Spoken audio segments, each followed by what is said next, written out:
Recently, a politician passed remarks against the Prophet Muhammad, peace be upon him. Muslims have expressed their anger at the incident and demanded retribution.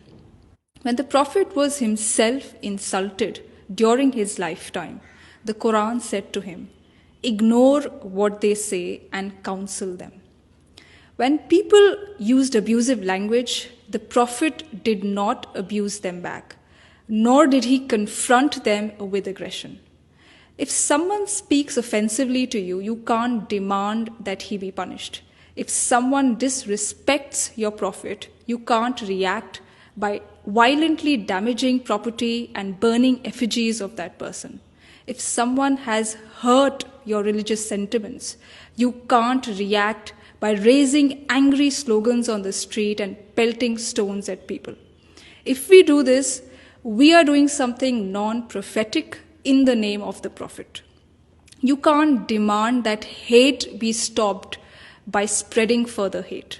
This is why the Prophet has said, God does not wipe out evil with evil.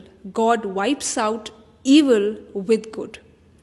In Islam, abuse of the Prophet or blasphemy does not invite physical punishment, not even an apology.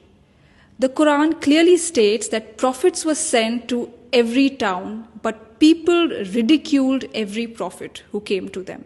But nowhere does the Quran prescribe punishment against such verbal attacks. This is because people have the freedom to say whatever they want to say.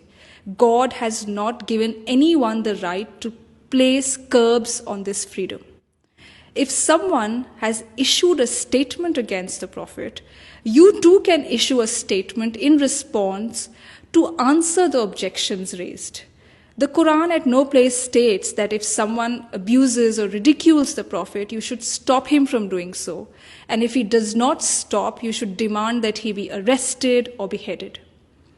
Hazrat Aisha Raziyallahu Anha, the Prophet's wife and a towering intellectual figure in early Islam, has said, "The Prophet never took revenge on anybody for anything personal.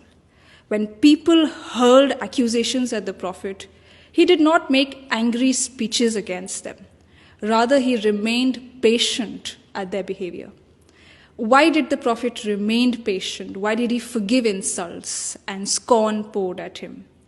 Because the concern of the Prophet was to help people live on a higher spiritual plane.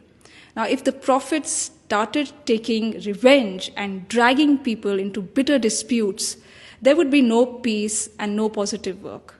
So to help people discover God and attain spiritual enlightenment, the Prophet did everything possible to prevent society from becoming a jungle of hate and violence. The Prophet therefore also countered negativity that he received with positivity. And he famously said, "Forgive those who wrong you and do good to those who harm you." And we must remember that the Prophet's dignity and honor cannot be questioned by someone's fiery statements on TV or on social media. Outrage against someone who has defamed the Prophet cannot protect the Prophet's dignity. The Prophet raised his dignity and honor himself during his lifetime with God's help. And that's a historical fact. Nobody's remark against the Prophet can lower his dignity now. When someone disrespected the Prophet during his lifetime, a companion urged the Prophet to invite God's curse on that person.